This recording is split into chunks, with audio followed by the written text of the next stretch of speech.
another interesting baby, another update.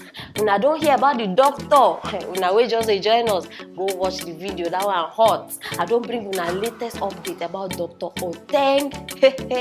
Finally, the girl was supposed to be sixth wife. Don't come out, oh, she don't come talk. But before I go tell una, say me, I too like all these kind of things. Make a first tell that wait till she talk for her own. All these people like they speak grammar. Make una hear me first. She say, say, make they disassociate am from Dr. Oteng. Una know wetin be disassociate. Make they remove her matter from the man matter. Say she no dey involved.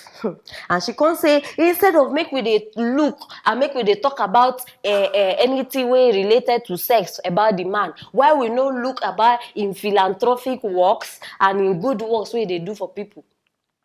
My sister, the good works wey they do for people, now I talk about pregnancy. No be good work. Na good work. So I don't bring them out. Come beat me if you want beat me. My people. And she say this age where she get, for now we don't know she be 23. She say for this age, say she get better things where she dey worry about. So no be all this allegation where people they talk about. She said that one at the list of her worries. So now, in case I no tell una before, this very girl, Aniwa, and this fourth wife, now go watch that video. Again, wife we don't divorce this doctor, the fourth wife, wey be Ghana Most Beautiful. She performed for that one. Now these two, we not even know them before. They be best friends, oh. Before this sixth girl enter picture where she carry belle, they be best friends.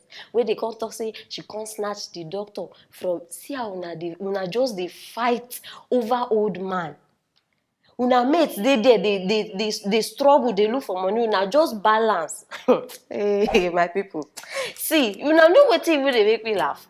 This very girl where they talk about, he get one time where they ask her, what's up? What did you get with this man? Because they don't they see too much with the man. What did you get with this man? Tell us. This girl open mouth to say, they see her like my papa. Say we don't get anything. Yeah? You they see her like your papa too don't enter that corner. Ha! See, this world is full of surprises. Now so person go they call my father. Same thing, all of una way they do bestie. Make I no go there. My matter for another day. My father, they say I like my father. Evil, you don't enter. See, no time. We get another matter with the ground. And don't forget, now here you will get all your latest gist.